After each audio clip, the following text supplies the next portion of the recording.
Alors, je vous souhaite la bienvenue dans cette 5e vidéo d'une série de 7 sur la découverte de la grâce de Dieu.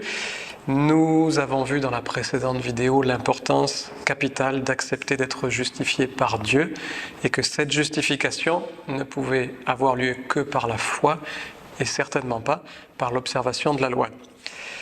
Maintenant, dans cette nouvelle vidéo, nous allons parler de l'importance d'accepter d'être pardonné par Dieu. Et oui, aussi surprenant que ça puisse paraître, il n'est pas toujours évident d'accepter un pardon, probablement parce qu'il nous arrive aussi nous-mêmes de ne pas nous pardonner nous-mêmes de nos propres actes.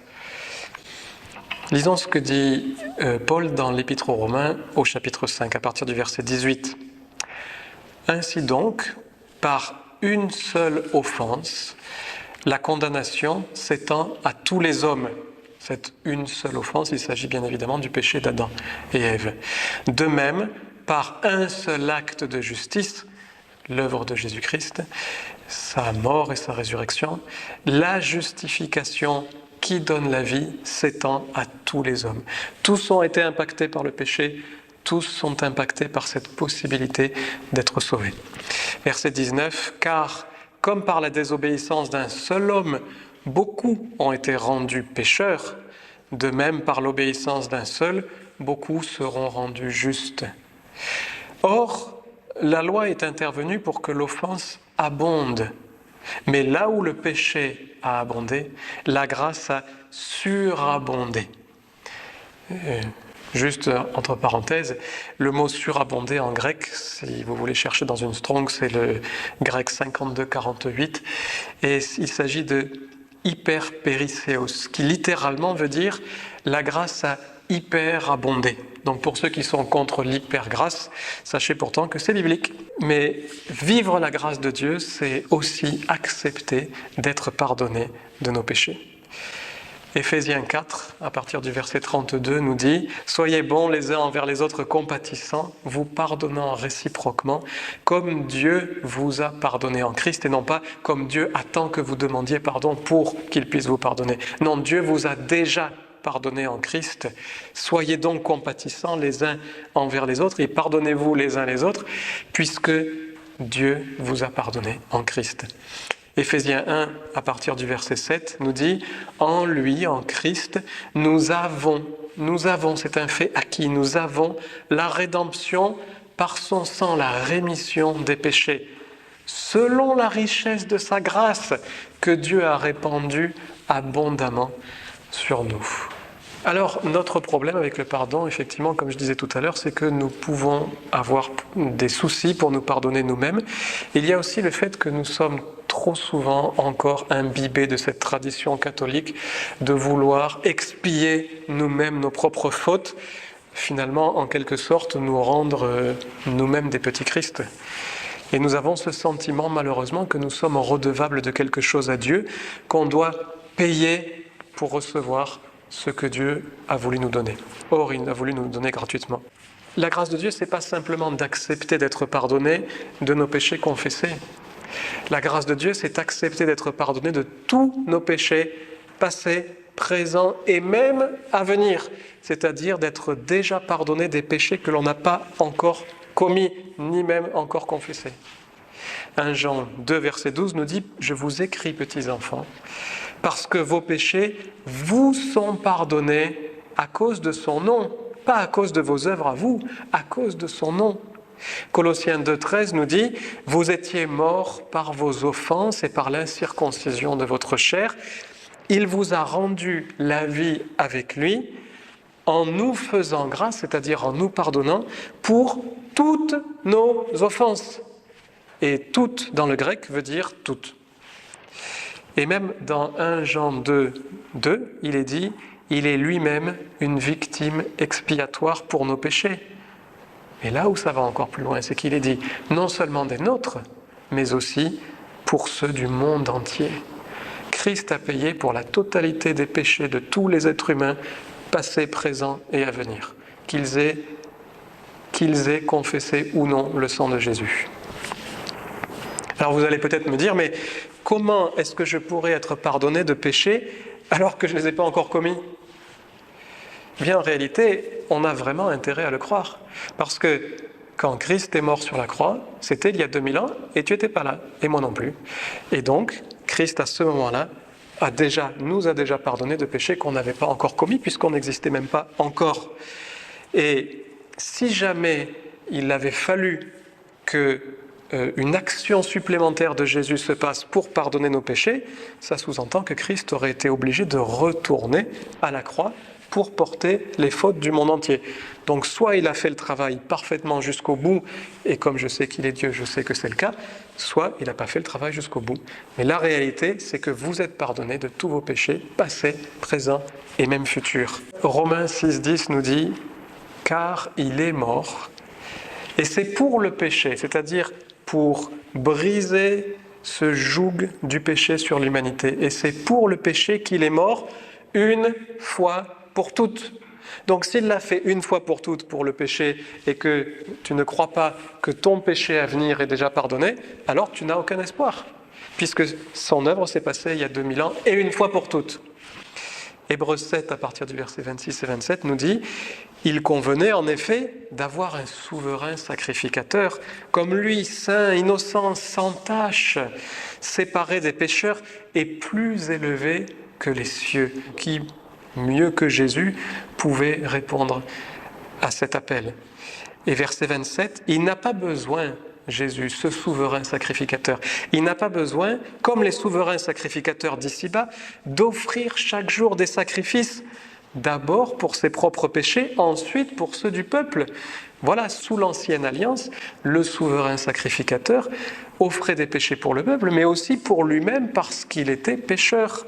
Christ, n'étant pas pécheur, a pu porter une fois pour toutes et pour toujours le sacrifice de toute l'humanité. Et il est dit, car ceci, il l'a fait une fois pour toutes en s'offrant lui-même. Hébreux 9, à partir du verset 9, nous dit qu'il y a une figure pour le temps actuel où l'on présente des offrandes et des sacrifices qui ne peuvent pas rendre parfait sous le rapport de la conscience celui qui rend un culte, c'est-à-dire l'ancienne façon de demander pardon, les sacrifices qui étaient faits, ne purifiaient pas la conscience de celui qui demandait pardon. Et bien souvent, le temps même de retourner chez soi, il avait déjà conscience d'autres péchés qu'il allait faire ou qu'il avait déjà commis ou oublié de confesser. Cette ancienne manière de faire ne fonctionne pas, n'a jamais fonctionné. Verset 10, il est dit « qui, avec des aliments, les boissons et les diverses ablutions, étaient des ordonnances charnelles, non divines mais charnelles, imposées seulement jusqu'à une époque de réformation. » C'est-à-dire que même quand la loi a été donnée, Dieu avait déjà en tête le fait que ce serait temporaire. J'attends la réforme, j'attends que ça change. Bien évidemment, pourquoi ? Parce que tout cela n'était que l'image du sacrifice merveilleux de Jésus à venir, le sacrifice ultime et parfait Jésus-Christ. Pourquoi garder l'ancien quand on a le nouveau ? Verset 11, « Mais Christ est venu comme souverain sacrificateur. » Verset 12, « Il est entré une fois pour toutes dans le lieu très saint. Non avec le sang des boucs et des veaux, mais avec son propre sang, ayant obtenu une rédemption éternelle. » Le sacrifice de Jésus acquiert pour tous les humains une rédemption éternelle. C'est pour cette raison que le Saint-Esprit ne peut pas nous remettre lui-même en mémoire les péchés puisqu'ils sont éternellement pardonnés. Tous, même ceux que tu n'as pas encore commis, sont déjà pardonnés par Dieu. Verset 13. « Car si le sang des taureaux et des boucs et la cendre d'une vache répandue sur ceux qui sont souillés sanctifient et procurent la pureté de la chair, combien plus le sang de Christ qui, par un esprit éternel, s'est offert lui-même sans tache à Dieu, purifiera-t-il votre conscience des œuvres mortes, afin que vous serviez le Dieu vivant. » Nous sommes empêchés de servir le Dieu vivant si nous focalisons notre vie chrétienne sur les fautes que nous avons faites, au lieu de focaliser sur l'œuvre de Christ vis-à-vis de nos fautes, sur ce désir du cœur de Dieu d'envoyer son propre Fils pour nous ramener à lui, quoi que ça lui en coûte, c'est-à-dire même sa propre vie. C'est extraordinaire. Verset 15, « Et c'est pour ça Christ, qu'il est le médiateur d'une nouvelle alliance, afin que, la mort étant intervenue pour le rachat des transgressions commises sous la première alliance, ceux qui ont été appelés reçoivent l'héritage éternel qui leur a été promis. Et là, on trouve deux mots très importants. On trouve rédemption éternelle et on trouve héritage éternel. Deux points capitaux que Dieu nous donne par l'œuvre de Christ, le pardon des péchés éternellement et l'héritage éternel, c'est-à-dire la communion avec Dieu de manière éternelle. Voilà ce que quelqu'un qui accepte Christ peut recevoir et ce dont il peut jouir dans sa propre vie. Et c'est tellement important qu'il y a beaucoup de milieux chrétiens qui finalement prêchent le contraire. Vous allez me dire, ah bon, mais pourquoi Non, on est toujours très rigoureux de ce que dit la Bible dans toutes les dénominations. Oui, peut-être, mais vous savez certainement que dans certains milieux, on va dire que si quelqu'un meurt avec un péché non confessé, il perd son salut. On est loin de la rédemption éternelle. Dans d'autres cas, on va dire, non, nous on n'est pas aussi extrême, mais si quelqu'un a péché, de toute façon, il n'y a plus de communion avec Dieu. On est loin de l'héritage éternel. Dieu a fait le pas vers nous. Pourquoi Dieu se tournerait vers nous alors qu'il a fait tous les pas pour venir à nous? C'est la religion qui nous fait croire que nous avons, nous, tous les pas à faire pour aller jusqu'à Dieu et qu'à la moindre de nos fautes, Dieu, les bras croisés, le dos tourné, n'attend qu'une chose, c'est de nous rejeter. Non, le message de l'Évangile est infiniment plus beau que ces fausses doctrines.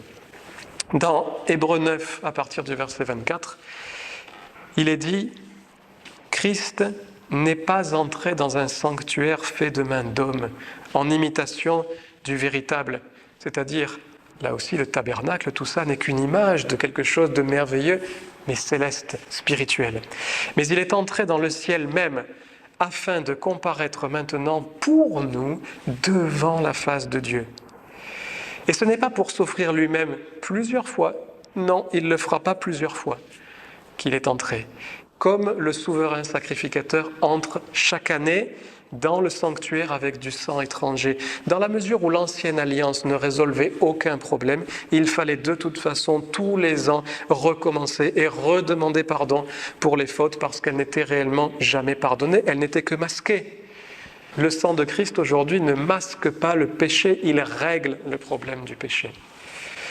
Verset 26, autrement, si Christ avait été comme un souverain sacrificateur habituel, il aurait fallu qu'il eût souffert plusieurs fois depuis la création du monde. À chaque fois qu'il y a un nouveau péché, il faut le renvoyer sur cette croix pour qu'il paye enfin le prix, pour que enfin Dieu puisse accepter la relation avec cet humain-là terrible qui vient de pécher.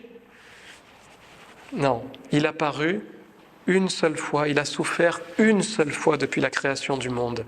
Tandis que maintenant, à la fin des siècles, il a paru une seule fois pour abolir le péché par son sacrifice.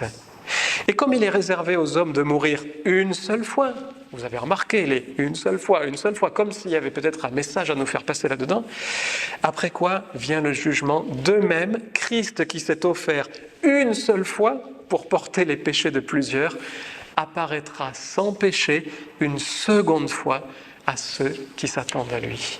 Et c'est ce message d'espérance de se dire l'œuvre de Christ est complètement réalisée. Il l'a dit lui-même dans Jean 19:30, tout est accompli. S'il a tout accompli, je n'ai pas moi de part à faire si ce n'est que de croire que ce qu'il a dit est vrai et de rentrer par la foi dans les bras grands ouverts de mon papa qui n'attend qu'une chose, c'est de m'attirer à lui et que j'accepte cet appel de sa part.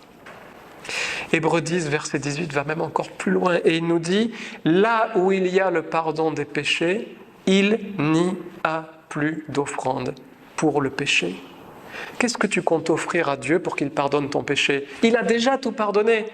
S'il y a pardon, il n'y a plus d'offrande. C'est merveilleux.